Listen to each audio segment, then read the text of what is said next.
Je n'oublierai jamais cette soirée où tout a basculé. Invité sur un plateau national pour défendre mes idées progressistes. J'ai vu mon visage projeté en grand, juxtaposé à des images volées de nos étreintes les plus intimes. Et ce soir-là, le monde entier a appris que j'aimais un homme. Arsène. Vous prônez la transparence en politique. Mais cachez-vous quelque chose ? A lancé l'animateur avec un sourire carnassier. Avant que je puisse répondre.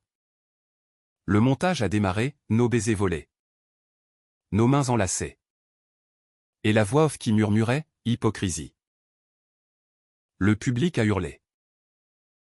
J'ai senti mon cœur se briser en direct. La pluie fine de Paris en automne trempait les pavés de la rue de Rivoli lorsque je l'ai rencontré pour la première fois. C'était en 2022. Lors d'une réception à l'Assemblée nationale.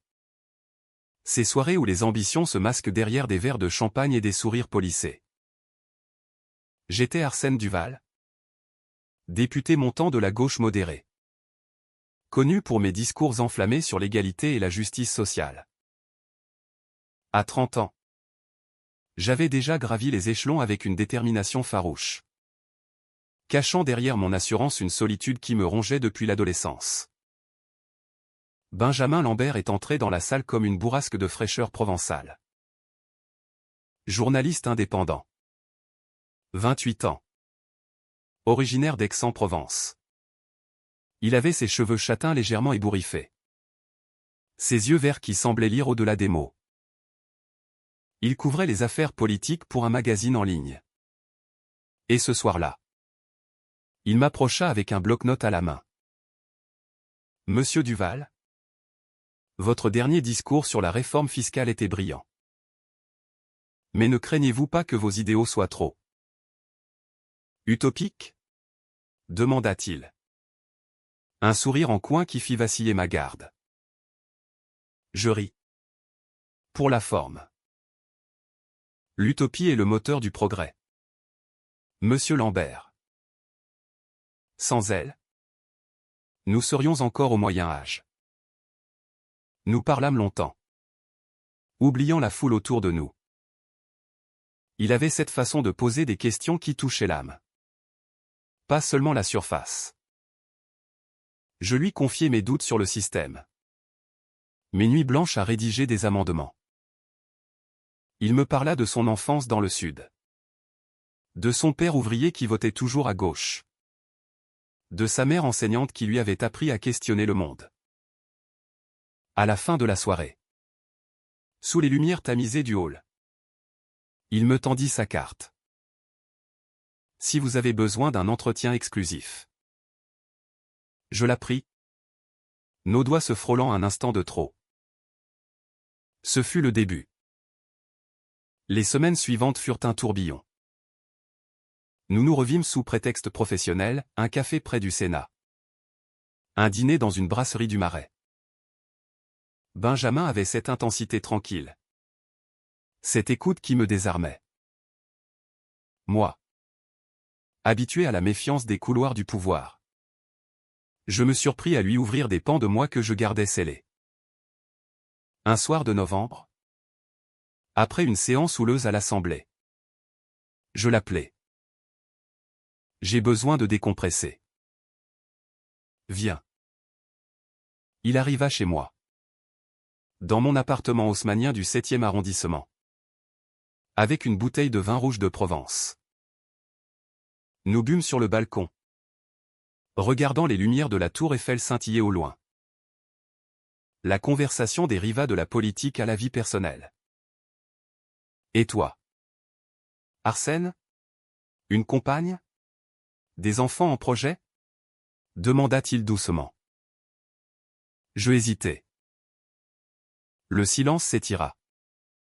Lourd de non-dit. Non. Pas de compagne. Il me regarda longuement. Et un compagnon? Mon cœur battit plus fort. Je secouai la tête. Non plus. Pas officiellement. C'était un mensonge par omission. J'avais eu des aventures furtives. Des nuits dans des bars discrets du Marais. Mais rien de sérieux. La politique était un monde impitoyable pour quelqu'un comme moi. L'homosexualité n'était plus un tabou absolu. Mais dans les cercles du pouvoir, elle restait une vulnérabilité. Un député ouvertement gay risquait les murmures, les attaques voilées, les fuites orchestrées. Benjamin posa sa main sur la mienne. Tu n'as pas à te justifier. Pas avec moi. Ce fut le premier contact. Doux, hésitant. Puis nos lèvres se rencontrèrent. Et tout explosa. Ce baiser, sous la pluie qui commençait à tomber, fut comme une libération. Pour la première fois, je me sentais vu. Vraiment vu. Notre relation s'épanouit dans l'ombre. Nous nous voyons en secret, promenade nocturne le long de la Seine. Dîner dans des restaurants isolés. Nuit passée dans mon appartement ou le sien. Un petit studio à Montmartre. Benjamin comprenait ma prudence. Lui-même n'était pas out auprès de toute sa famille, son père, conservateur, aurait du mal à accepter. Un jour, on pourra être libre, murmurait-il contre mon épaule après l'amour. Je voulais y croire. Mais la réalité politique me rattrapait. Mon parti me poussait vers plus de visibilité, des invitations à des plateaux télé. Des interviews où on me présentait comme le « jeune espoir » de la gauche. J'étais célibataire aux yeux du public. Un homme dévoué à la cause. Un soir, après une manifestation pour les droits LGBT que j'avais soutenue discrètement, Benjamin me confronta. Arsène, pourquoi refuses-tu de t'engager publiquement? Tes discours sont magnifiques.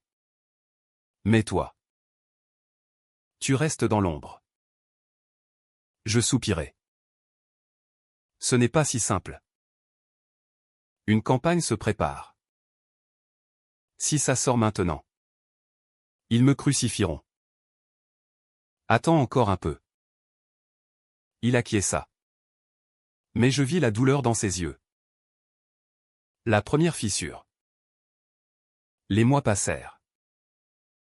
Notre amour grandissait. Profond. Passionné. Benjamin devint mon refuge. Mon confident. Il m'aidait à rédiger des discours. Me poussait à être plus audacieux. Moi, je l'encourageais dans son journalisme. Fier de ses articles incisifs. Mais les secrets pèsent. Un collègue député, un rival ambitieux nommé Victor Moreau, commença à me regarder bizarrement. Il avait surpris une conversation téléphonique. Vu Benjamin attendre devant l'Assemblée. Fais attention. Arsène. Les rumeurs circulent. Me glissa un allié un jour. Je minimisais. Mais au fond, la peur grandissait. L'année 2023 apporta son lot de tensions. Les élections approchaient. Et mon nom circulait pour un poste ministériel si la gauche l'emportait. Benjamin, de son côté, gagnait en notoriété, ses enquêtes sur la corruption politique faisaient scandale. Nous passions nos week-ends loin de Paris. En Normandie ou en Provence. Pour respirer. Là, nous étions libres, mains enlacées sur les plages. Rire sous les étoiles. Benjamin parlait d'avenir, un appartement ensemble. Peut-être un Pax discret. Et si on le faisait officiellement, proposa-t-il un soir à Honfleur. Face à la mer agitée. Je serrai sa main. Bientôt. Promis. Après les élections. Mais les promesses s'usent. Benjamin commença à s'impatienter. Ses amis le savaient. Les miens non. Lors d'une soirée chez lui, il me présenta comme un ami proche. Je souris. Mais intérieurement, ça me blessait. Tu as honte de moi, demanda-t-il plus tard. La voix tremblante. Jamais. C'est pour nous protéger. Imagine les headlines, le député gay et son amant journaliste. Il nous détruirait. Il se tut. Mais le doute s'installa. Puis vint le drame personnel de Benjamin. Son père tomba gravement malade. Il partit en Provence pour le veiller. Au téléphone, il me confia ses peurs. Il ne sait rien de nous. Si je lui disais maintenant. Attends qu'il aille mieux. Conseillais-je. Mais le père mourut sans savoir. Benjamin revint brisé. J'aurais dû lui dire. Le secret m'a volé ça. Notre dispute fut violente. Tu me demandes de vivre dans le mensonge éternellement, cria-t-il. Je pleurai. C'est temporaire. Pour notre avenir. Nous nous réconciliâmes dans les larmes. Mais la confiance était ébranlée. Entre-temps, Victor Moreau, mon rival, montait en puissance. Il convoitait le même poste. Des rumeurs commencèrent à circuler dans les couloirs, des photos anonymes envoyées à des journalistes. Des allusions sur les réseaux. Benjamin enquêtait de son côté sur une affaire de corruption impliquant Moreau. Il est dangereux. Arsène. Il cache des choses. Je ne pris pas ça au sérieux. Un soir fatidique. Après une séance tardive. Je rentrais épuisé. Benjamin m'attendait. J'ai reçu ça. Dit-il en me montrant des photos, nous deux. Embrassant sur un banc du Luxembourg. Prise de loin. Mais claire. Qui? Je ne sais pas. Mais si ça sort. La panique me saisit. Je contactai un ami au ministère de l'Intérieur pour tracer l'origine. Rien. Puis l'invitation tomba, un grand plateau télé-national. Prime time. Pour débattre de la transparence en politique. L'animateur connu pour ses scoops. C'est une opportunité. Dis-je à Benjamin. Je vais défendre nos idées. Il pâlit. Et si c'est un piège? Je partis confiant. Le plateau était glacial sous les projecteurs. Face à moi. Des adversaires? Dont un proche de Moreau. La discussion commença calmement. Puis l'animateur lança, parlons transparence. Monsieur Duval? Vous accusez les autres d'hypocrisie. Mais qu'en est-il de votre vie privée? Je sentis le piège. Ma vie privée ne regarde que moi. Soudain. L'écran géant s'alluma. Le montage, nos photos. Des vidéos volées au comment? De nos moments intimes. Floutées mais suggestives. Ma voix off, Arsène Duval. Champion de l'égalité. Sauf pour lui-même. Le studio explosa en murmures. L'animateur, comment expliquez-vous cela? Je balbutiai. C'est une violation. Une attaque personnelle. Mais le mal était fait. En direct? Des millions virent. Je quittai le plateau sous les huées. Les jours suivants furent un cauchemar. Mon téléphone n'arrêtait pas de sonner, journaliste, collègues, famille. Ma mère, conservatrice, pleura au téléphone, pourquoi ne m'as-tu rien dit? Le parti me lâcha, suspension temporaire. Les réseaux sociaux débordaient de haine, insultes homophobes. Menace. Benjamin était effondré. C'est ma faute. Mes enquêtes sur Moreau. Il s'est vengé. Nous nous enfermâmes chez moi. Volet clos. Il me serra contre lui toute la nuit. Je t'aime. On va traverser ça ensemble. Mais la trahison vint de là où je ne l'attendais pas. En creusant, Benjamin découvrit que les fuites venaient d'un proche, mon assistant. Manipulé par Moreau. Mais aussi des enregistrements de Benjamin lui-même. Non. Pire. Un message anonyme, Benjamin avait vendu des infos pour protéger sa carrière. Impossible. Je confrontai Benjamin. Il n'y a. Larmes aux yeux. Puis la preuve, un mail. Un paiement. Pourquoi, hurlai-je. Il s'effondra. Moreau m'a menacé. Il avait des dossiers sur mon père. Des dettes. Il a dit que si je ne coopérais pas un peu, il détruirait tout. J'ai pensé que des photos anodines. Pas ça.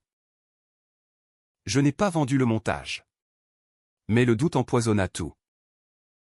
Compréhension et PHNN se mêlaient. Il avait trahi notre secret pour se protéger. Tu m'as condamné sans recours. Murmurai-je. Il partit.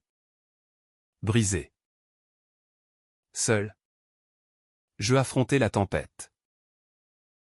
Interview où je défendis mon amour, oui. J'aime un homme. Et alors? L'amour n'est pas un crime. Certains applaudirent mon courage. D'autres me lapidèrent.